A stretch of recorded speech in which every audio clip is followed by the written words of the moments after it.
Ladies and gentlemen, His Excellency, the President.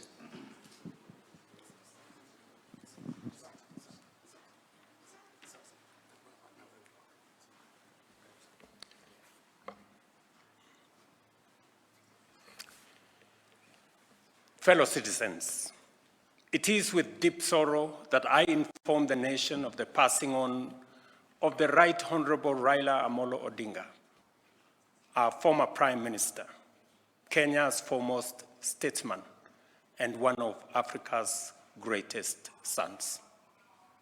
Kenya, Africa and the world mourn the passing on of a giant of democracy, a fearless freedom fighter, and a tireless warrior of good governance. Raila Amolo Odinga's name will forever be etched in the story of our republic, a story of struggle, sacrifice, courage, rule of law, hope, and of our pursuit for excellence. For decades, Raila dedicated his life to the pursuit of justice, equity, and freedom. He endured detention and persecution so that this nation might know and enjoy democracy. He championed reforms that gave birth to the rights and freedoms we hold dear today. His voice spoke for the oppressed. His conviction inspired generations, and his vision shaped the course of our history. Raila Amolo Odinga is truly a once-in-a-generation leader, a man whose ideals transcended politics and whose legacy will shape the destiny of Kenya for generations to come. A giant who towered for decades over our democratic landscape.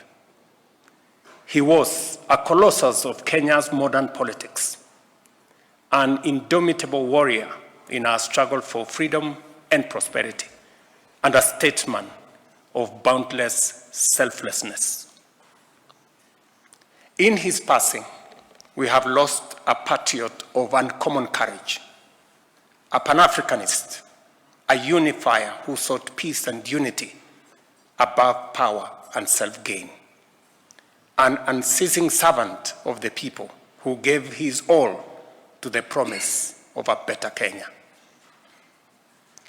On behalf of a grateful nation, I extend my deepest condolences to Mama Ida, his children, Rosemary, Raila Jr., and Winnie, the entire Odinga family, led by my brother Oburu Oginga, to the leadership and members of Orange Democratic Movement, and to all Kenyans who share in this immense and immeasurable loss.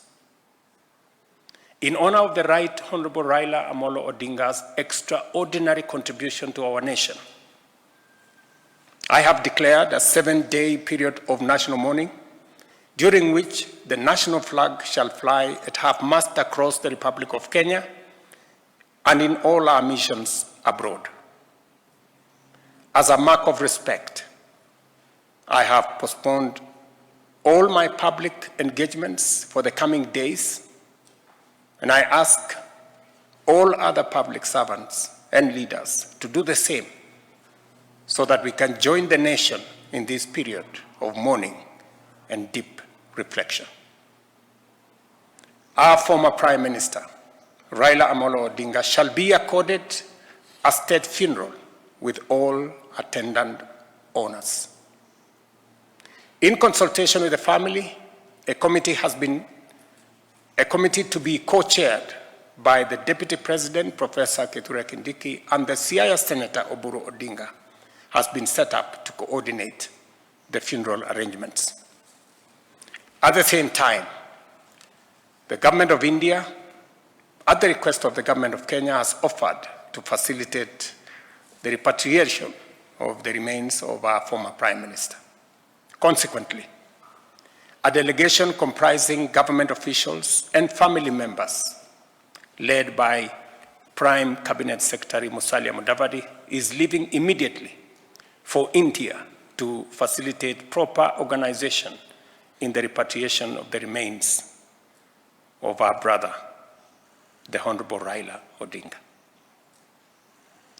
Other members of the delegation are Cabinet Secretaries Kipchumba Murkomen, Hassan Joho, and other ministers, National Assembly Majority Leader Kimani Ichung'wah, Minority Leader Junet Mohammed, and other members of the Odinga family, Jaoko Oburu Odinga, Kevin Obio Oginga, and others. And Mama Ida herself, the family has finally decided that she will join those who will be going to recover the remains of the Honorable Raila Odinga. Fellow patriots, we have lost a beacon of courage, a tower of principle, and a father of our democracy. Let us come together as he always urged us to do, not as rivals, but as brothers and sisters bound by a shared destiny.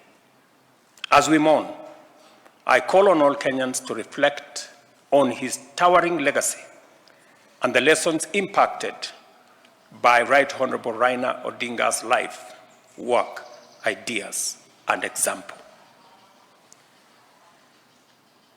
In a political career spanning decades, Raila Amolo Odinga offered a compelling model of principled politics.